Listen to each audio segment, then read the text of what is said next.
오늘은 추수감사주일이죠. 추수감사주일의 기원은 성경적인 기원이 있고 역사적 기원이 있습니다. 성경적인 기원으로 보면은 구약 성경은 세 가지 절기를 굉장히 중요하게 여기고 지켰어요. 하나가 유월절, 또 하나가 오순절, 또 하나는 수장절입니다. 그 중에서 유월절은 구원을 기념하는 절기죠. 우리가 구원받았다. 물론 그 사건은 출애굽기를 두고 있지만 내용은 하나님이 우리를 구원하시는구나. 우리 이스라엘을 구원했구나. 그것을 생각하면서 지켰던 절기가 유월절입니다. 또 하나 오순절은 임마누엘을 놓고 지켰던 거죠. 오순절은 하나님께서 지금도 우리를 인도하고 계시구나. 그 인도하고 계신 하나님의 은혜를 생각하면서 지켰던 것이 오순절입니다. 그리고 수장절은 추수감사와 관련된 절기이긴 하지만 그 본질적 내용은 천국을 보장한 것을 감사해서 지킨 거죠. 왜냐하면 수장절이라는 것이 곡식을 저장했다는 겁니다. 곡식을 저장했다는 것은 이제 미래를 보장했다는 얘기인데 그 미래가 단순히 먹고 사는 것을 보장한 것 이상으로 하나님은 우리의 영혼 미래까지 보장한다. 이런 뜻을 가지고 있었죠. 그래서 이 절기, 세 가지 절기는 다 공통적인 게 하나 있어요. 그게 뭐냐면 감사입니다. 나를 구원해 주신 은혜, 지금도 나와 함께 하신 하나님의 은혜, 그리고 영원히 나의 갈 곳을, 우리의 삶의 모든 미래까지 보장하신 은혜, 그것에 감사하는 거죠. 그래서 이 절기의 특징은 감사절기라고 이렇게 말할 수 있습니다. 자, 그럼 역사적 기원은 뭐냐? 이러한 영적인 배경을 알고 있었던 기독교인들이 영국에서 굉장히 핍박을 당해요.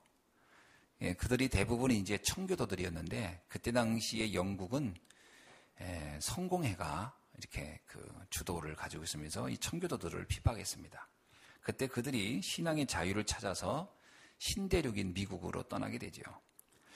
1620년도에 그들이 신대륙에 도착을 했는데 그해 11월 달에 추수를 하고 나서 그 추수한 것을 너무 감사해서 하나님 앞에 예배를 드린 것이 이제 그 추수감사 주일의 역사적인 기원이기도 합니다.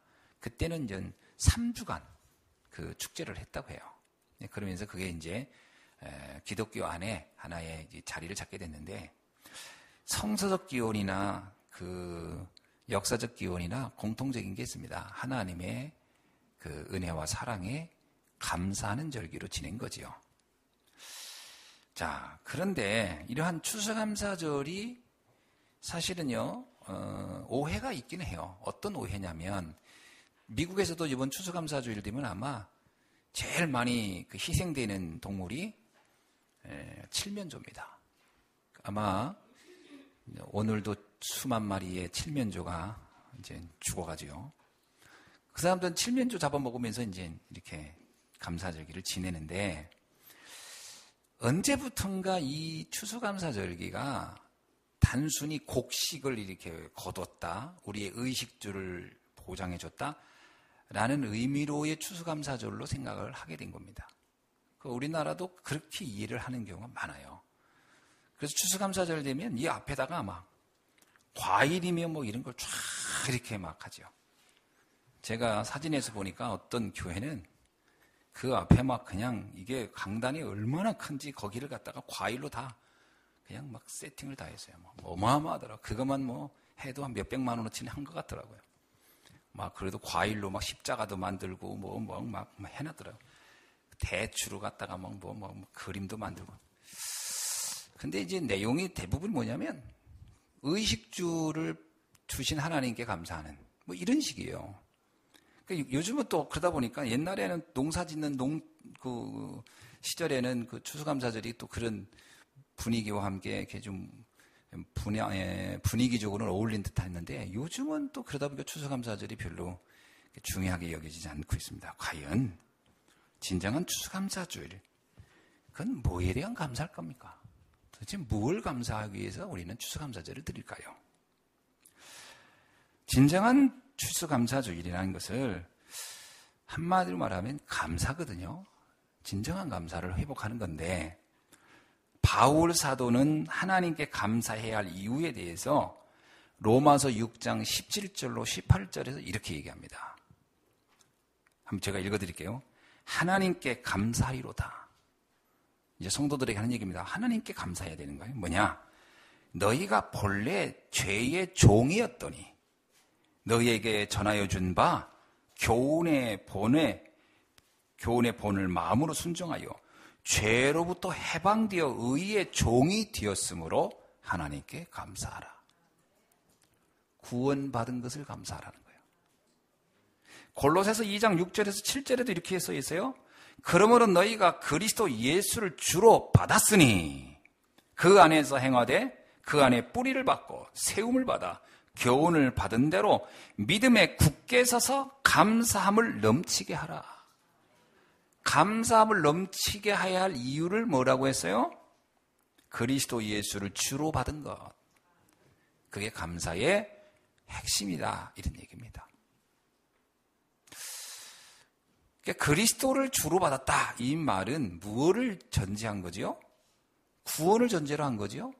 근데 구원을 뭐를 전제한 겁니까? 구원은 인간의 근본 문제와 그 해답을 근본으로 둔 표현이에요. 자, 우리 인간은 근본적으로 문제를 가지고 있어요. 맞죠? 근본적으로 문제를 가지고 있어요. 어떤 근본적 문제죠? 하나님을 떠난 문제예요. 그 문제는 아주 영세전 문제, 오래된 문제죠. 그 문제와 그 해답을 우리가 알게 되면, 그래서 그리스도가 우리에게 감사의 내용이구나. 이렇게 깨닫게 되죠. 그러면 지금 우리가 겪고 있는 모든 문제는 그 근원이 어디서 출발된 거다? 하나님을 떠난 데서부터 시작된 거예요. 잘 보셔야 돼요, 여러분. 지금 내가 겪고 있는 문제, 우리 가정의 문제, 사회의 문제, 모든 문제의 근원은 찾아 들어가면 뿌리 문제고 근원 문제고 근본 문제예요. 그 문제는 하나님을 떠난 문제며 사단에게 잡힌 문제며 그리고 지옥의 배경에 영향을 받는 문제예요. 지옥의 배경을 받는 문제란 뭐냐? 운명이라는 거예요. 운명. 벗어날 수 없는 거예요. 이사야 60장에 뭐냐면 캄캄함이 전 세계를 덮었다 이렇게 얘기해요. 캄캄함이 덮었다는 얘기는 그 안에 있는 사람들이 어디에 있든 그 영향권 안에 있다 이런 말이죠. 그게 지옥 배경이라고 하는 겁니다. 천국이 이러잖아요. 천국이 여기 있다 저기 있다 너희 가운데 있다 이런 얘기예요. 그럼 지옥은요? 여기 있다 저기 있다 하면 너희 가운데 있는 거예요. 같은 겁니다. 천국 우리 가운데 있듯이 지옥도 우리 가운데 있는 거예요. 그러니까 이 영향력 안에 있는 인간이에요. 그러니까 여기서 어떻게 벗어나겠냐? 여기서 뭐 내가 좀 양심적으로 산다고 벗어날 수 있냐? 그렇지 않습니다. 열심히 산다고 벗어날 수 있냐? 그렇지 않습니다. 뭔가 열심히 믿으면 되냐? 그렇지도 않습니다. 그래서 그리스도가 오셔야 했던 거거든요. 우리 힘으로 해결할 수 없으니까요. 그래서 이 그리스도를 이해하면 무엇을 깨닫게 되냐면 참 사랑이 뭔지를 깨닫게 돼요. 참 사랑. 여러분, 이제 사랑이란 단어가 우리나라에는 하나밖에 없어요. 그죠? 우리나라는 사랑이란 단어가 하나밖에 없어요. 영어도 아마 사랑의 러브? 이렇게 단어 하나 거예요. 근데 원래 사랑이란 단어는 여러 가지로 설명될 수 있어요. 필레아, 에로스, 그 다음에 스톨게, 그리고 아가페. 이렇게 설명됩니다. 그건 이제 라틴어 그쪽에서 나온 건데, 이게 우리는 그냥 흔히 사랑하면 다 포괄적으로 생각하지만 성경은 구분해요. 사랑을. 남녀 간의 뜨거운 사랑, 이걸 이제 에로스 사랑이라고 합니다. 이것도 보통 사랑은 아니죠. 막 같이 이거 동반 자살도 하고 하니까. 사랑 때문에 뭐 죽겠다고도 하고 하니까. 이거 사랑도 참 불같은 사랑이에요. 그리고 또 스톨게 사랑. 뭐예요, 그것도? 그 부모의 자식 사랑도 굉장히 강렬하죠. 그 다음에요. 또 필레아 사랑. 뭐 이렇게 막 우애, 애국심, 뭐 동지애 이런 것도.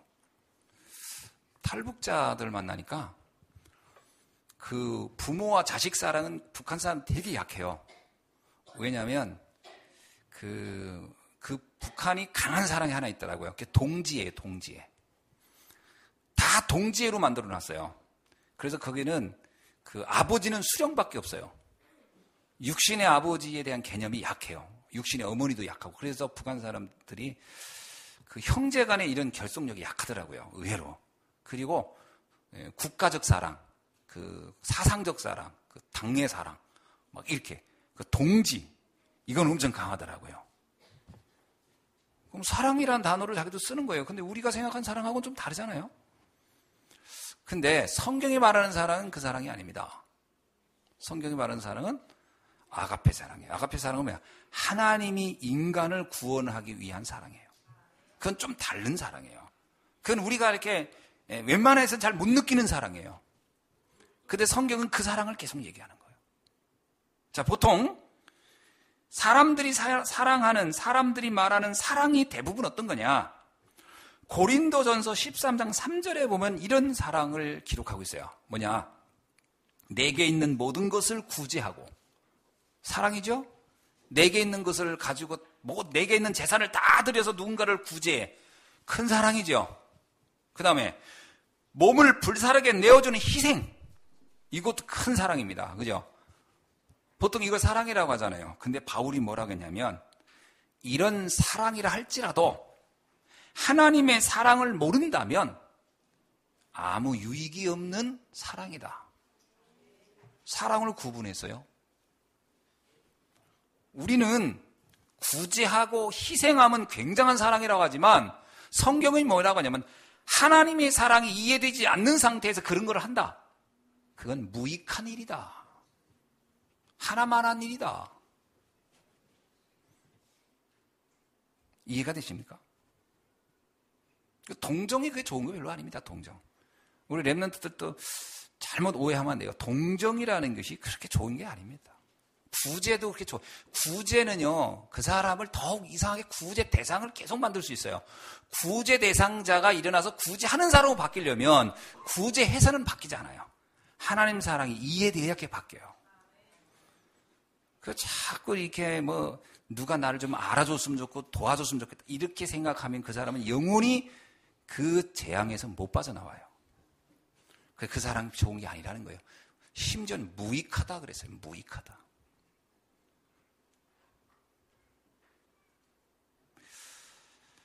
사도행전 3장 2절에 보니까 사람들은 안진뱅이를 데려다가 성전 미문에다가 앉히고 그가 매일 구걸할 수 있도록 도와줬어요. 대단한 봉사죠. 그렇게 하는 사람이 많지 않아요. 그죠? 거기 보니까 사람들이 매일 구걸하는 그 안진뱅이를 들어서 성전 미문에 앉혀서 구걸할 수 있도록 도왔다. 봉사한 거예요. 이거 굉장히 큰 사랑이죠. 이 사람이 나이가 얼마인지 모르지만 하여튼 평생 그렇게 누군가 도와줬다면 대단한 사랑이에요. 그런데 베드로는 뭐라 했냐? 나는 그거 해주고 싶지 않다 그랬어요. 난 너한테 그건 안 해준다. 이 안진뱅이가 은과 금을 좀 날 좀 도와주세요. 나를 좀 생활을 좀 윤택하게 해주세요 하고 은과 금을 기다리고 있었어요. 그때 베드로 요한이 뭐라? 나는 은과 금이 줄 수 없다. 있어도 안 준다 얘예요. 없어도 못 주지만. 없어도 못 주지만 있어도 안 준다는 거예요. 진짜 너에게 필요한 건 은과 금이 아니다. 뭐가 필요하다? 내게 있는 예수 그리스도가 너에게 필요한 것이다. 다른 사랑을 얘기해요. 우리 성도님들이 이 사랑에 대한 이해가 명확하지 않아요. 많은 분들이. 그래서 사랑이 있니 없니? 우리 교회는 사랑이 없어요 하는 사람이 있더라고. 뭔 사랑이요? 구제? 봉사? 희생? 그 사랑 기대하면 더 이상해져요.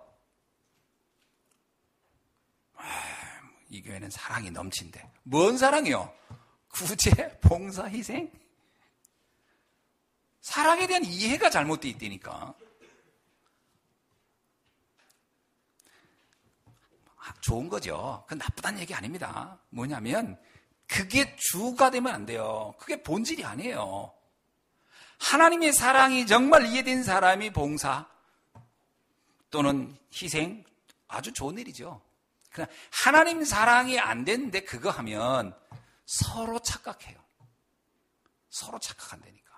하면서 기대하고 받으면서 기대하고 그러다 안 해주면 서운하고 해주면서 서운하고 그러다 싸우고 그러다 시험 들고 뭐 너무 사랑이 그러냐고요.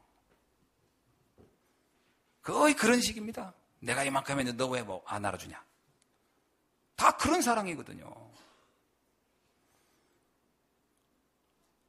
이 사랑 개념이 정리가 안 돼 있어요. 서로 인사합시다. 좀 제대로 사랑합시다. 네, 제대로 사랑 좀 이해합시다. 네. 여러분, 부부도 아가페 사랑이 이해된 상태에서의 부부 사랑이지요. 여러분, 하나님의 사랑이 이해 안 된 상태에서 부부 사랑, 사랑이라는 건 변합니다. 뭐 어디 그 CF 보니까 사랑이 변하냐 그러던데 변합니다. 변하는 거예요. 안 변하면 이혼이 왜 생겨요? 다 변하니까 생기는 거지. 왜 싸워요? 변하니까 싸우는 거지. 그거 가지고 지탱이 안 됩니다. 불 같을 때는 뭐 지구 끝까지 쫓아가서 도와줄 것 같지만 뭐 그게 안 그런 겁니다. 그게. 성경이 말하는 사랑은 세상이 말하는 사랑과 달라요. 본질이 달라요. 이사야 53장 5절 6절에 보니까 인류의 허물과 죄를 해결하기 위하여 십자가에서 죽으신 그리스도의 대속의 사랑. 그게 사랑이라는 거예요. 요한복음 3장 16절 하나님이 세상을 이처럼 사랑하사입니다. 그렇습니다. 어떻게 사랑했느냐? 독생자를 주심으로 그를 믿는 자마다 멸망하지 않고 영생을 얻게 하는 사랑. 이게 성경이 말하는 사랑이에요. 요한일서 4장 7절로 11절이 제가 보기엔요 사랑에 대한 설명을 가장 잘했어요. 뭐라고 나오냐? 요한일서 4장 7절로 11절 보면 사랑하는 자들아 우리가 서로 사랑하자. 사랑은 하나님께 속한 것이다. 그럼요. 사랑은 하나님께 속한 거예요. 사람에게 속한 게 아닙니다. 사랑하는 자마다 하나님으로부터 나서 하나님을 알고 사랑하지 아니하는 자는 하나님을 알지 못하나니 하나님은 사랑이심이라. 많이 들었던 성구죠. 예, 하나님은 사랑입니다. 그런데 하나님의 사랑이 우리에게 이렇게 나타난 바 되었으니 그 다음이 더 중요해요. 하나님의 사랑이 어떻게 나타났느냐? 하나님이 자기의 독생자를 세상에 보내심은 그로 말미암아 우리를 살리려 하심이라. 사랑은 여기 있으니 우리가 하나님을 사랑한 것이 아니오 하나님이 우리를 사랑하사 우리 죄를 속하기 위하여 화목제물로 그 아들을 보내셨음이니라. 사랑하는 자들아 하나님이 이같이 우리를 사랑한 즉 우리도 서로 사랑하는 것이 마땅하다. 우리도 어떻게 사랑해야 돼요? 이 구속의 은혜를 사랑해요. 사랑 중에 최고의 사랑은 이 복음을 전하는 사랑입니다. 너희도 서로 사랑하라. 이 말은 단순히 아껴주고 봉사하고 희생하고 이걸 말한 게 아니에요. 하나님이 우리를 구원해 주신 그 사랑을 가지고 사랑하라는 거예요. 그래서 여러분이 정말 자녀를 사랑합니까? 복음을 넣어주세요. 여러분이 남편을 정말 사랑합니까? 복음을 줘서 영원한 생명을 갖게 해주세요. 만약에 자녀에게, 자기 남편에게, 아내에게 복음을 전하지 않는다. 그건 사랑이 아닙니다. 그 사람은 영원한 문제가 올 건데요. 그 영원한 문제를 해결해 주는 게 진짜 사랑 아닙니까? 부모가 자식을 사랑할 수 있습니다. 언제까지요? 육신적으로는 언제까지요? 80, 90대까지 사랑해서 돌봐줄 수 있습니까? 못합니다. 자녀가 가서 출가합니다. 언제까지 쫓아가서 사랑해 줄 건데요? 안 됩니다. 하나님이 그를 돕게 하고 하나님의 보호 속에 있게 하는 사랑이 가장 큰 사랑이에요. 그 사랑을 알게 해줘야죠. 그거야 유아기 때 어릴 때 내가 돌봐주고 하는 그건 하는 거죠. 부모의 그건 인간만 하는 게 아닙니다. 새들도 보세요. 동물도 보세요. 새끼에 대한 애정은 어떤 때는 동물이 인간보다 더할 때도 있어요. 그건 본능적인 거예요. 성경이 그 본능을 사랑하라고 얘기하지 않는 겁니다. 그 차원을 넘어선 사랑을 얘기하는 거예요. 인간은 영적 존재이기 때문에 영적인 사랑을 할 수 있어야 돼요. 그 사랑은 관심이 없어요. 많은 사람들이 영적인 부분의 사랑은 안 해요. 정말 자식을 사랑하면 복음 듣게 해야 되고, 복음 듣지 않는 것 때문에 가슴 아파야 되고, 그것 때문에 기도해야 되고, 그것 때문에 몸부림쳐야 하는 거죠. 아이가 밥 한 끼 안 먹고 가면 그건 가슴 아파하면서, 아이가 추운 날 옷이 얇게 입고 가면 그건 괴로워하면서, 그 아이가 복음을 듣지 않고 복음의 영적 세계를 모르는 것에 대해서 하나도 아파하지 않는다면 그 부모의 사랑은 틀린 사랑이에요. 그게 무슨 사랑입니까, 그게? 그 밥 먹여주고 옷 템비해주는 게 그 인생에 다가오는 영적 문제 해결할 수 있을 것 같습니까? 어느 날은 이제 따뜻하게 밥 먹고 따뜻한 옷 입어도 다가오는 영적 문제 해결 못해서 아이들 다 무너지는데, 그건 사랑이 아닙니다, 어떤 면에서. 옆 사람한테 인사합시다. 진짜 사랑을 합시다. 아멘. 기도를 할 때 여러분 막 자녀를 위해 기도한다. 뭘 기도해야 되는지 아십니까? 우리 자녀가 정말 하나님의 그 은혜가 임하고 있나? 그 비밀을 알고 있나? 그거 놓고 애절하게 기도해야 되죠. 그게 기도 제목이어야 됩니다.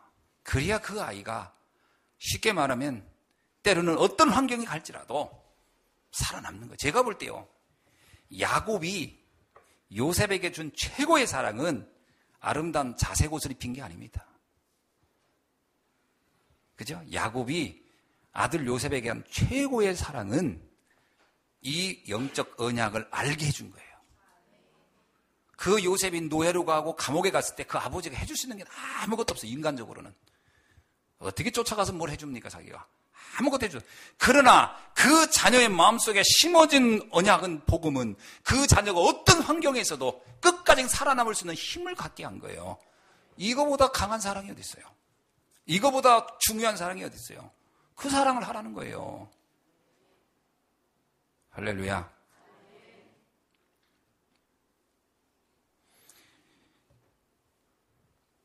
그래서 하나님 사랑의 핵심은 그리스도이십니다. 복음이에요. 그게 가장 큰 사랑입니다. 전에 제가 그런 얘기 했죠. 나에게 복음을 갖게 하고 나에게 복음을 전해준 사람이 이 땅에서 가장 나를 사랑한 사람이다. 그런 겁니다. 저는 저 개인적으로요, 인간적으로는, 물론 영적으로는 하나님의 은혜지, 인간적으로는 제가 박용배 목사님을 굉장히 제가 존경합니다. 왜냐? 그분이 저에게 이 복음을 알게 해주신 분이기 때문에. 근데 그분은 뭐 그렇게 느끼지는 않고 있을 거예요. 뭐 내가 본인을 그렇게 이렇게 인간적으로 뿐만 아니라 인격적으로 존경하고 한지는 모를 겁니다. 전 그런 표현도 잘 안 했어요, 하기는. 근데 실제 마음 깊은 곳에서는 제가 늘 그분을 잊지 못해요. 왜? 나에게 복음을 알게 하신 분이니까. 나에게 복음을 알게 한 사람이 나에게 가장 사랑하게 한 사람이다. 아멘. 그래서 우리 보고 뭐라고 하냐면요, 이 사랑을 전하라는 거예요. 이것으로 사랑하라는 거예요.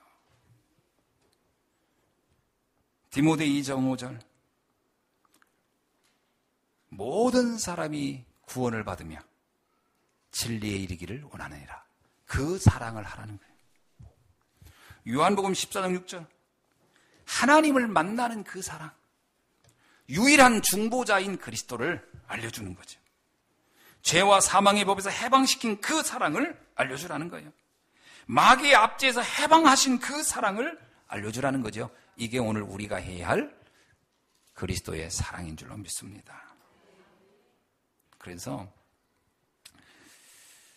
저는요, 복음만에서 가정을 이룬 사람이 저는 이 땅에서 가장 성공한 사람이다, 이렇게 저는 확신해요.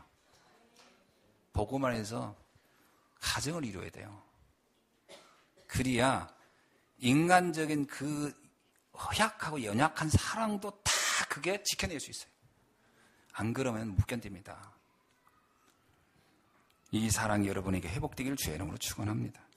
부모와 자식도 마찬가지입니다. 이 사랑 안에서 세워져야 돼요. 그래야 아무리 세월이 가도요, 이 사랑은 어떤 그 세대 간의 그 간격이나 갈등이 없어요. 이 사랑 안에 있으면. 이 복음 안의 사랑은요, 계속 포럼이 되는 겁니다. 늘 대화가 되고. 근데 이 사랑이 없으면 대화가 일단 단절돼요. 할 얘기가 없다니까요. 이 그리스도의 사랑 안에 있어야 돼요. 그래야 인간적 사랑도 거기서 이렇게 싹을 나고 발전해가고 성장하는 줄로 믿습니다. 자, 이 사랑을 알면 두 번째는 뭐냐? 참된 감사가 뭔지 알게 돼요. 참 감사. 물론 감사의 종류는 뭐 많이 있죠. 감사를 찾아야 된다고 하기도 하고 그러는데 진정한 참 감사의 핵심은 뭐냐? 십자가의 사랑입니다. 그 사랑이 내가 감사할 가장 큰 내용이죠. 왜 감사합니까? 그 사랑은 일방적으로 은혜로 주어진 거기 때문에 감사한 거예요. 내가 뭐 노력해서 된 게 아니고요. 하나님의 거저 주시는 은혜예요. 값없이 주신 은혜로 이루어진 사랑이니까요. 모든 인간은 창세기 3장 1절로 6절에 있는 그 사건으로 하나님을 떠나 완전히 망했다고 성경은 말하고 있어요. 이것을 성경은 죄 중에 죄다, 원죄라고 합니다. 로마서 5장 10절에 이렇게 말합니다. 한 사람으로 말미암아 죄가 세상에 들어오고 죄로 말미암아 사망이 들어왔다. 그 죄로 인해서 사망까지 온 거예요. 하나님을 떠난 죄죠. 그걸 뭐라고 하냐면 그뿐만 아닙니다. 요한일서 3장 8절은 이 죄를 졌기 때문에 모든 사람은 마귀에게 속했다. 이렇게 얘기해요. 그야말로 졸지에 마귀의 자녀가 돼버린 거예요. 그래서 바울은 로마서 3장 10절 23절에서 말하기를 모든 인간은 죄인이며 하나님의 영광에 이를 수 없는 상태가 되었다는 거예요. 시편 90편 10절에서 뭐라고 하냐면 인생은 80을 살든 90을 살든 결국은 수고와 슬픔만 남게 돼버린다. 인생을 놓고 딱 한마디로 정의하라면요. 복음 없는 삶은 수고와 슬픔입니다. 수고와 슬픔이에요. 복음 없다면. 평생 수고예요. 자식을 언제까지 키워야 수고가 끝날 것 같습니까? 아이고, 시집 보내도 끝이 안 나더라고요. 보니까. 시집 보내도 늘 부모는 노심초사예요. 노심초사. 그래도 또 그 자녀가 아이를 낳으니까 또 노심초사. 그 아이가 제대로 잘 클. 그러니까 이 부모는요. 진짜 완전히 이게 이 땅을 떠나기 전까지는 수고가 끝나지 않는 것 같아. 복음 없는 인생은 이 수고를 멈출 수가 없어요. 슬픔이 따라오고. 왜? 내 맘대로 안 되니까. 이것을 해결한 것이 그리스도의 십자가의 사랑인 줄로 믿습니다. 그래서 우리는 그 그리스도의 사랑에 참된 감사를 하는 거예요. 참 하나님의 은혜에 감사하구나. 십자가의 사랑으로 우리는 새로운 피조물이 된 겁니다. 고린도 후서에서 표현하기를 이렇게 얘기하죠. 오늘 17절에 누구든지 그리스도 안에 있으면 새로운 피조물이라. 완전히 새로운 인생을 사는 겁니다. 저는 외모는 똑같고 복음 알기 전이나 지금이나 모든 이게 어떤 그 외적 스타일이나 이런 건 다 비슷한 것 같아요. 그래서 이 겉만 보면 변한 게 아무것도 없어요. 근데 내면은 엄청 달라졌어요. 그건 나는 알아요. 내 속이 달라졌다는 거. 어떻게 달라졌냐? 일단 시달리는 게 없어요. 얼마나 감사하면 일단 시달리는 게 없어. 일단 염려 근심도 없어. 그냥 불안한 것도 없어. 옛날에는요. 저도 모르게 습관이들이 있었어요. 어떤 습관이냐? 그거는 나중에 이제 저희 집사람이 알려줘서 알았던 거예요. 나도 모르게 했던 습관인데 그게 뭐냐면 한숨 쉬는 거였어요. 희한하게 내가 늘상 그랬던 것 같아요. 밥 먹기 전에도 그리고 밥 먹어요. 그 밥 먹다가 물 한 컵 마시고 그럼 또 그거 나도 몰라. 그게 습관인 거야. 왜 그러면 이렇게 한숨을 왜 쉬었을까? 늘 가슴이 답답해. 그 심령 한가운데에 무거운 돌 같은 게 뭔가 나를 짓누르는, 그래서 한숨을 푹푹 쉰 거예요. 집사람이 옆에서 그러더라고. 땅이 꺼지겠다고. 그리고 당신 한숨 쉬면 옆에 있는 사람 기분이 다 이상하다는 거예요. 그렇죠? 한 사람이 밥 먹다 말고 후 해보세요. 정말 기분 속된 말로 더러워집니다. 근데 그렇게 이제 내가 주변 사람까지 이걸 막 병들게 한 거지. 근데 이게 제에 있어서, 왜냐면 제가요, 제 마음이 언제나 불안했어요. 언제나 불안했어요. 그거 참 어떻게 뭘로 표현할 수 없어요. 그래서 이게 혼돈공허 흑암이구나. 혼돈공허 흑암이에요. 불안해요. 늘 불안해. 뭐라고 말을 못하겠어. 뭐 어떤 일이 뭐 잘 된 것든 못된 상관없이 근본적 불안이야. 늘 불안해. 잘 되면 잘 돼도 불안하더라고요. 이게 어디까지나 이 즐거움이 갈까? 한숨이 후. 또 안 되면 이거 언제쯤 해결될까? 그거 불안해서 보고 말고 나니까 새로운 피조물이라. 요즘은 저 한숨 안 쉬죠? 또 쉬나? 모르겠네. 나도 모르게. 그건 나도 모르게 하는 거니까. 근데 거의 내가 안 쉬는 것 같아. 내가 나를 보면 요즘은 한숨 쉴 일이 별로 없어. 왜? 내 느낌이 그런 게 없어. 그럼 옛날보다 상황이 좋아졌냐? 물론 좋아진 것도 있죠. 내가 이 보고만 안에 있으니까 모든 상황들이 다 바뀐 것도 사실 많습니다. 어마어마하게 바뀌었죠. 그런데 그거보다 더 놀라운 건 내 자신이 상관없어진 거예요. 그 상황과 아무 상관없는 거예요. 옛날 같으면 지금도 왜 한숨 쉴 일이 왜 없겠습니까? 사람이 사는 동안에 왜 없겠어요? 그런데 상관하지 않는 거죠. 새로운 피조물이라. 아멘. 어떤 상황이 좋아졌기 때문에 내가 그런 상태가 오느냐? 그렇지 않습니다. 상태와 상관없이 새로운 피조물이라. 그렇죠? 그렇게 돼야 됩니다, 여러분. 상황과 상관없어야 돼요. 요한복음 5장 23절이야. 우리는 사망에서 생명으로 옮겨졌느니라. 아멘. 여러분, 사망에서 생명으로 옮겨진 자요. 그리스도 예수 안에 있는 자, 그를 믿는 자는 사망에서 생명으로 여러분의 모든 본질이 바뀐 줄로 믿습니다. 마태복음 5장 14장, 너희는 세상의 빛이라. 그렇습니다. 여러분 세상의 빛이에요. 어둠이 내게 올 수 없어요. 에베소 5장 8절, 전에는 너희가 어둠의 자녀였지만 이제는 너희가 빛의 자녀니라. 빛의 자녀예요. 여러분 당당하셔도 됩니다. 아이고 목사님 그래도 아직도 문제가 있는데요. 그거는 전혀 문제되지 않습니다. 왜? 하나님의 축복이 있는 현장이에요. 여러분 문제가 와야 하나님의 역사를 보게 되는 거예요. 홍해가 와야 기적의 역사를 보는 거예요. 바로 왕이 그렇게 해야 출애굽의 기적을 맛보는 겁니다. 사울 왕이 쫓아다녀야 그 안에서 하나님이 보호하시는 것을 바울이 체험한 거지. 다윗이 체험한 거예요. 노예로 가봐야 이게 아무 문제 아니구라는 걸 체험하는 현장이 그 현장입니다. 아멘. 어둠이 짙을수록 빛은 더 빛나는 거예요. 네, 더 빛나는 거예요. 그러니까 여러분 지금 문제가 깊습니까? 여러분의 빛이 더 빛날 현장이에요. 하나님의 역사를 볼 최초로의 찬스가 온 거예요. 문제는 기도 제목이고 응답받을 현장이고 하나님의 역사를 체험할 시간표다. 별로 아멘들을 많이 안 하시네. 아무 문제 없었으면 좋겠습니다. 그렇습니까? 그건 있을 수 없는 일이에요. 아무 문제 없는 사람은 지구상에 존재하지 않아요.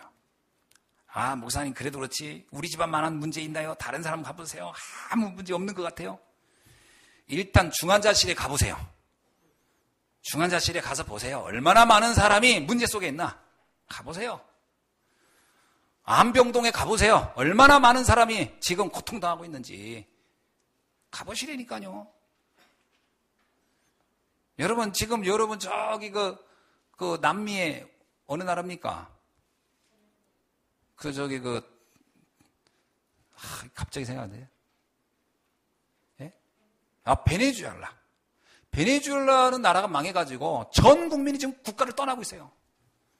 대학생들이 거리에서 쓰레기통에서 음식을 줍고 있더라고. 나라가 다 망해가지고. 여러분 정말 이 세상에요 지금. 저기 중동에 한동안 그 전쟁 때문에 테러 때문에 얼마나 많은 사람이 고통당했어요. 육신적으로만 봐도요. 모든 사람은 다 문제 속에 있는 것입니다. 문제 없는 곳이 찾을 수가 없어요. 하나님의 언약으로 이 복음으로 상관없는 축복을 누리길 주의 이름으로 축원합니다. 예, 아무 문제 안 돼요. 하나님의 자녀는 어느 곳에 있든지 문제되지 않는다. 새로운 피조물이라. 예. 마귀의 자녀가 아니고 이제 하나님의 자녀라니까요. 우리는 죄와 허물로 죽은 존재가 아닌 이제 그리스도 안에서 새로운 생명을 가진 하나님의 자녀요, 세상 살릴 사명자인 줄로 믿습니다. 그러면서 우리에게 무슨 축복을 주냐? 20절에 보니까 그러므로 우리가 그리스도를 대신하여 사신이 되어, 기가 막힌 일이죠. 새로운 피조물을 만드신 이유가 있다는 거예요. 그리스도의 사신. 사신이 뭡니까? 그리스도를 대신하는 대임의 기능을 받은 자. 그리스도를 대신할 사람이라는 거예요. 그리스도를 대신할 일이 뭡니까? 그리스도가 무슨 일을 했어요? 구원 사역을 하신 분이에요. 그 일을 우리에게 전가시켰다는 거예요. 우리가 그 일을 할 사람이라는 거예요. 세계 복음화할 주역. 아멘. 그게 하나님 우리에게 준 사명이에요. 다른 말로 말하면 전도자의 삶을 사는 축복이 우리에게 주어졌다는 거죠. 이걸 깨닫게 되면 우리가 참된 사명이 뭔지를 발견하게 돼요. 이야, 나에게 진짜 사명이 이거구나. 내가 이 땅에 태어나서 살다가 가서 해야 될 일이 이거구나. 우리가 공부하는 이유, 우리가 직장 다니는 이유, 우리가 사업하는 이유, 우리가 숨 쉬는 이유, 우리가 건강을 지키는 이유가 이 사명 감당하라는 것이구나. 예. 이 땅에 수많은 사람은 무한 경쟁 속에 살고 있어요. 서로 나 하나 살려고 아비규환 속에서 경쟁하며 서로를 막 누르고 이러고 살고 있는 게 세상입니다. 그런데 하나님은 거기서 그렇게 몸부림치며 피 튀기며 살라는 게 아니에요. 그들을 살리는 자들이라는 거예요. 아멘. 완전히 다른 겁니다. 경쟁하며 살라는 얘기가 아니에요. 경쟁하지 아니하고도 승리하는 비밀. 노력하지 않고도 그들을 이끌 수 있고 지도할 수 있는 이 비밀. 그것을 우리에게 대임의 기능 주셨다는 거예요. 그게 그리스도의 대임입니다. 참 사명이 뭐냐? 18절에 보니까 이렇게 나와요. 모든 것이 하나님께로 났으며 그가 그리스도로 말미암아 우리를 자기와 화목하게 하셨고 또 우리에게 화목하게 하는 직분을 주셨느니라. 아멘. 하나님과 화목해 하는 사명. 이게 뭐예요? 하나님을 만나게 하는 선지자적 사명이라는 얘기죠.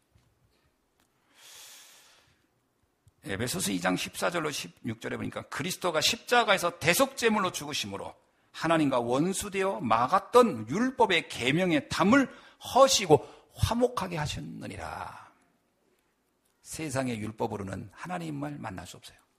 오직 그리스도가 유일한 하나님 만나는 통로예요. 이것이 화목의 유일한 키예요.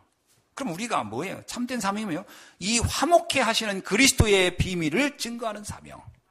이게 우리에게 준 화목의 직임이라는 거예요. 하나님을 만나는 방법은 어떤 인간의 노력으로도 가능한 게 아닙니다. 오직 하나, 그리스도만이 이 문제를 해결할 수 있어요. 이거를 증거하게 되면요, 하나님 떠나서 무너졌던 인생들이 회복됩니다. 이게 증거예요. 그리스도를 증거해보세요. 내 주변에 분명히 삶이 너무 힘들고 괴롭고 어렵다는 사람들이 많습니다. 그들에게 어떤 것으로도 그것을 해결할 수 있는 건 없어요. 그 어떤 것도 보상할 수 없어요. 그런데 그리스도가 이해되면 그 갈등과 고민과 염려와 허무가 없어져요. 이거를 전해줘야 됩니다. 이거 외엔 다른 방법이 없어요. 저는 확신합니다. 그 방황이 끝나는 길은 복음을 아는 순간이에요. 사람들의 혼돈이 끝나는 시간은 복음을 아는 시간이에요.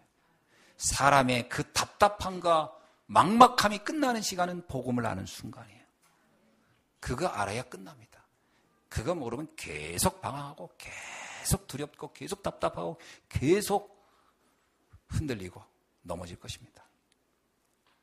그래서 그리스도의 삼직을 증거하는 그리스도의 대사로 하나님 우리를 부르셨다라는 거죠. 베드로전서 2장 9절이 그 말씀입니다.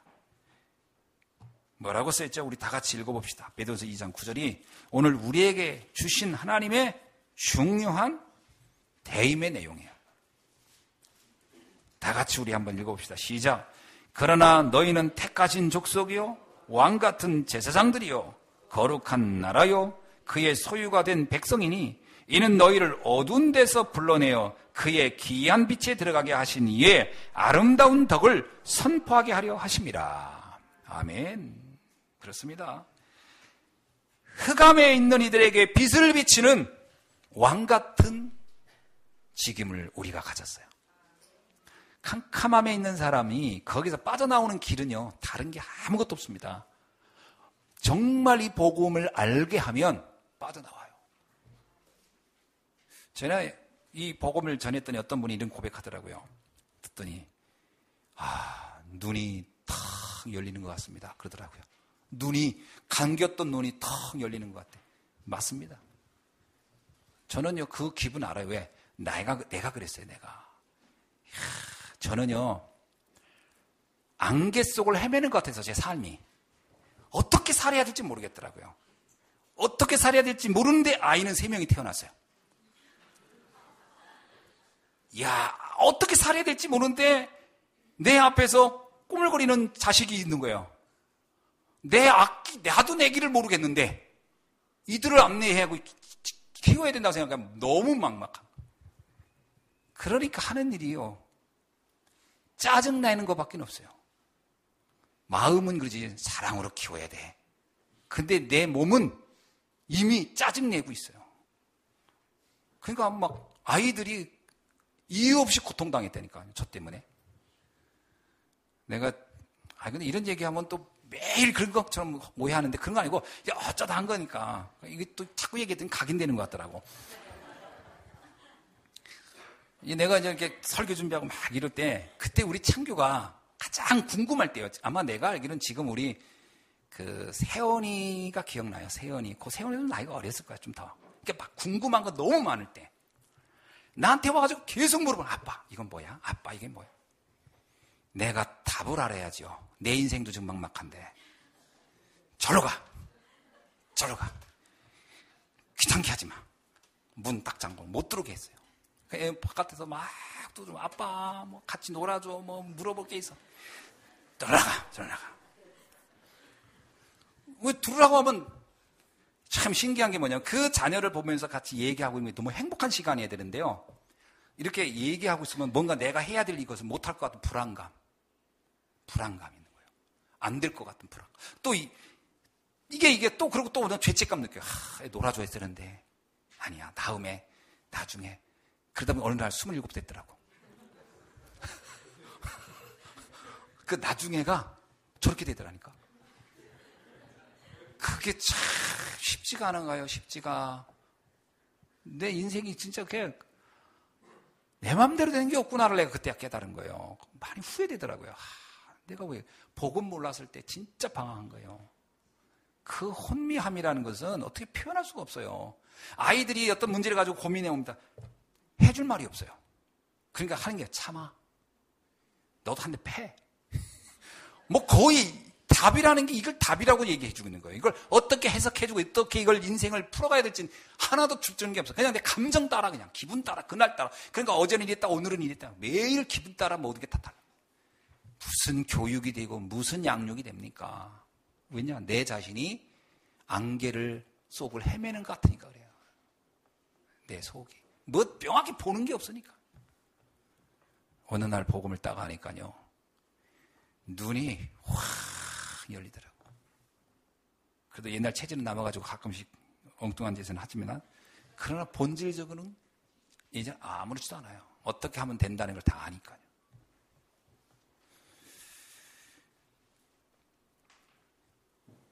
병든 자를 치유한 제사장 같은 직임이 우리에게 주셨어요. 사람들은 다 병들어 있어요. 상처투성입니다. 여러분 주변 사람을 보세요. 여러분 자신도 아마 상처가 많을 거예요. 어떤 말만 들으면 막 속상하고 무슨 말만 들으면 막 나도 모르게 막 분노가 이러는 그게 상처거든요. 상처란 뭐냐? 내가 여기가 아파. 여기가 상처받아. 근데 그걸 누가 건드려. 그러면 너무 힘든 거 아픈 것이 상처입니다. 마음의 상처도 있어요. 다른 얘기 들을 때는 아무렇지도 않아. 근데 그 얘기만 들으면 내가 못 견디는 거예요. 그게 상처거든요. 사람들은 다 있습니다. 어떤 경우는 부모 얘기하면 확 열받는 사람이 있어요. 어떤 경우는 건강 얘기하면 확 화나는 사람이 있어요. 어떤 사람은 어렸을 때 학벌 얘기하면 학교 얘기하면 화를 내는 사람이 있고 다 상처가 있거든요. 사람마다 누구나 다 있습니다. 노처녀는 결혼 얘기하면 확 열받는데 다 상처가 있는 겁니다. 다. 그 상처라는 건 10,000명이면 10,000명 다 있는 거거든요. 이게요. 다른 거는 치유가 안 됩니다. 절대로 치유 안 돼요. 복음이 들어가야 치유돼요. 저도 상처투성이었어요. 야, 제 상처는 제가 알아요. 일단 강씨 집안의 오래된 고집과 나의 이 순간 욱 하는 이 욱하고, 이 욱이 뭔지 아시죠? 이 우기하고 같이 살았어요. 고집과 욱이 동고동락했어요, 나한테. 거기에다가 내 안에 오랫동안 살아오면서 뭔가 이렇게 인정받지 못한 거에 대한 그런 것들이었어요. 뭔가 내가 하고 싶은 대로, 내가 원하는 대로 잘 이루지 못한 데선 좌절감, 이런 것들이 막 쌓여 있었어요. 그러다 누가 그런 얘기, 비슷한 얘기 한마디 하면 확 일어났어요. 그러면 이성이 마비돼요. 감정적인 인간이 돼요. 어쩔 수 없어요. 그러면 누군가 상처를 줍니다. 여러분, 흥분하면 누군가 상처받게 돼 있잖아요. 이게 내 안에 치유받아야 할 내용들이에요. 정신적이고 육신적인 이런 질병들이 가득. 이게 복음이 들어가야 회복되는 줄 믿습니다. 이거를 치유하는 사명이 우리에게 주셨어요. 이게 제사장의 사명이에요. 제사장이 뭡니까? 이스라엘 백성들의 그 죄로 인한 많은 상처들을 회복시켜준 일이에요. 이 일이 오늘 여러분에게 주어진 줄로 믿습니다. 세 번째는 죽은 자에게 생명을 주시는 선자 같은 직임이 주어진 거예요. 사람들은 죽어 있습니다. 실상은 막 흥분하고 뭐 대단한 것처럼 해도 본질적으로 생명이 없어요. 그래서 사실은 홀로 외롭고 홀로 고독하고 홀로 무기력합니다. 죽어 있으니까요. 그걸 살리는 길은 딱 하나밖에 없어요. 복음을 전해줘야 돼요. 그래야 꿈이 생기고요. 미래가 막 살아납니다. 미래가 보인단 말은 내가 미래를 이렇게 점쳐서 본다는 얘기가 아닙니다. 미래가 너무나 지금 살아가는 이 길이 너무 행복해야 미래가 보이는 거예요. 미래가 본다는 얘기는 지금이 너무 행복하다는 거예요. 이렇게 되는 것이 선지자의 직임입니다. 하나님을 만나면 오늘의 삶이 어느 형편에 있든지 행복한 거예요. 옆 사람한테 인사합시다. 오늘이 행복하십니까? 오늘이 정말 행복하십니까? 정말 행복해야 돼요. 그게 선지자의 직임이 내게 이루어진 거예요. 근데 나는 오늘 행복하지 않아요. 그러면 힘든 거예요. 다윗이 사망의 음침한 골짜기를 다닐지라도 해받음을 두려워하지 않는 것은 그는 행복했어요. 그게 선지자의 직임이에요. 하나님과 동행하니까, 하나님을 만나니까 지금 그것이 어디든, 내가 그 어디든 그곳은 하늘나라예요. 그 어디든 그건 천국이에요. 그래야 미래가 행복한 겁니다. 그 사람을 미래를 본 사람이라고 하는 거예요. 이게 여러분에게 주어진 직임이에요. 그러니까 얼마나 어마어마합니까? 여러분 주변 사람들은 다 이런 문제를 가지고 있어요. 그걸 답을 줄 수 있는 건 여러분밖에 없어요. 그러니까 여러분이 노는 입에 그냥 하세요. 가끔씩 이렇게 밥 먹다 얘기도 하고 놀다가도 얘기하고. 요즘 수많은 사람들은 그 내가 가볍게 한 말인데 그에겐 인생의 영원한 답이 될 수가 있다. 여러분의 그 직임이 주어진 줄로 믿습니다. 그래서 눈에 보이는 모습만 보고 속지 마시기 바랍니다. 여러분 세상 사람들의 외모만 보고 대단해. 어떻게 하면 저렇게 잘 살까? 아닙니다. 들어가 보세요. 그것은 그 사람이 지금 너무나 자기 자신의 다른 부분을 숨기기 위해서 앞에다 제일 전면에 제일 좋은 거를 깔아놓은 것이지 뒤는 아닙니다. 사람들의 겉만 보고 속지 마세요. 어떤 사람이 그랬대잖아요. 그 고급 승용차 타고 다니는 인간들만 내가 막 미워 죽겠다. 그래가지고 저번에 그 뭐 막가파들 이랬죠. 그 사람들 그 사람들만 쫓아다녀가지고 죽이고 돈 뺏고 그랬죠. 근데 그 사람들 중에 진짜로 그 고급 승용차 탄 그 사람들의 인생이 그러면 그 고급 승용차만큼 행복했냐? 안 그랬어요. 그들 나름 다 사연이 있고 문제가 있었어요. 사람들은 겉만 보고 부러워하거나 그 속는 거거든요. 그게 다가 아닙니다. 그건 껍데기예요. 속지 않으시기를 주의 이름으로 축원합니다. 세상 보고 속지 마세요. 세상 보고 대단하다 속는 거예요. 세상 보고 이야 부럽다 속는 겁니다. 또 하나 세상을 너무 우습게 봐도 속는 거예요. 잘 봐야 됩니다. 그 안에는 흑암이 있기 때문에요. 우습게 본다고 된 문제가 아니에요. 영적 전쟁을 해야 할 현장이에요. 또 하나, 자기한테 속지 마세요. 여러분의 겉모습 보고 속지 마세요. 나는 뭐 이것도 안 되고 저것도 안 되고 부족. 아닙니다. 질그릇 속에 보배를 가진 겁니다. 아멘. 여러분은 질그릇 속에 보배를 가진 거예요. 겉으로는 노예요. 겉으로는 죄수라 할지라도 그 안에 창조주 하나님이 함께하는 사람이 요셉이었어요. 여러분 마찬가지입니다. 겉으로 보면 뭐 그냥 평범하고 그냥 아줌마고 뭐 능력도 없고 뭐 특별하지 않은 것 같죠. 그건 겉으로 보는 모습이지. 안에는 누가 있어? 창조주 하나님이 함께하는 보배를 가진 사람들이다. 시대 살릴 사람은 여러분이지 학벌 좋은 사람이 아닙니다. 시대 살릴 사람은 여러분이지 돈 많은 사람이 아니에요. 그 경제로, 그 돈으로, 그 학벌로, 그들의 배경으로 세상의 재앙을 못 막습니다. 복음 가진 여러분만 할 수 있는 거예요. 속지 않으시길 주 여러분 축원합니다. 참된 감사가 이때 나오는 거야. 정말 감사하구나. 이런 나를 하나님이 쓰시니 감사하구나. 이런 일에 내가 있을 수 있다는 게 감사하고요. 얼마나 행복합니까? 현장 살릴 전도자의 축복을 가진 여러분, 미래 살릴 렘넌트를 세울 미래를 준비할 여러분, 그게 오늘 복음 가진 여러분인 줄로 믿습니다. 옆 사람한테 인사하세요. 대단한 사람이시군요. 아멘. 예, 속지 마세요. 제발 좀 속지 마세요. 또 한마디 하세요. 제발 좀 속지 마세요. 아이고, 그 속아가지고 맨날 나는 어떤 애, 뭐, 나는 왜 이러니. 이게 속는 거예요, 속는 거. 속지 마시라니까. 말씀을 맺습니다. 왜 감사를 놓치느냐? 내가 누구인지 그 정체성을 놓쳐서 그래요. 절대로 나라는 정체성을 놓치지 않기를 주님 축원합니다. 예. 모세가 자기가 누군지를 처음에 놓쳤어요. 하나님이 그거 깨닫게 하려고 모세에게 참 많은 애를 썼어요. 그것만 깨닫는 날 모세는 이스라엘 백성을 끌고 가는 지도자가 되는 거예요. 왕 같은 제사장, 귀한 빛을 선전할 사람으로 하나님은 여러분을 세운 줄로 믿습니다.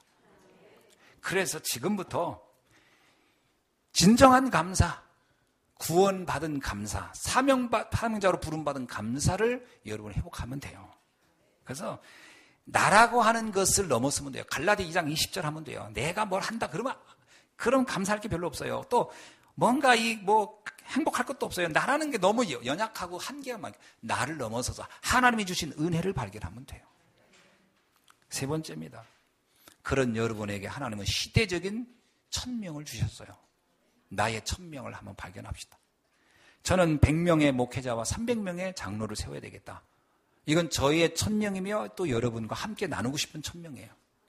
또 문화를 바꿀 만한 교회 건축을 우리 세대에 해놓고 우리 다음 세대에 이걸로 선물로 주고 가자. 작품으로 남기고 가자. 이것도 제가 받은 천명이에요. 미래를 바꿀 RUTC 운동을 곳곳에 할 수 있도록 그런 것을 세우고 가자. 제가 이번에 잡은 저의 평생의 기도 제목이고 천명입니다. 이 일에 우리는 할 수 있어요. 이걸 놓고 하나님 우리를 부르셨고 이 사명을 감당하라고 하셨습니다. 지금부터 이것을 언약으로 붙잡고 응답받는 여러분이 되길 주의 이름으로 축원합니다. 기도하겠습니다. 하나님 감사합니다. 오늘 주신 말씀 다시 한번 우리가 깊이 묵상하며 참 축복자, 참 승리자의 삶을 시대를 바꿀 수 있는 시대 재앙을 막는 일에 쓰임받는 주역이 되게 하옵소서. 살아계신 주 예수 그리스도의 이름으로 기도하옵나이다.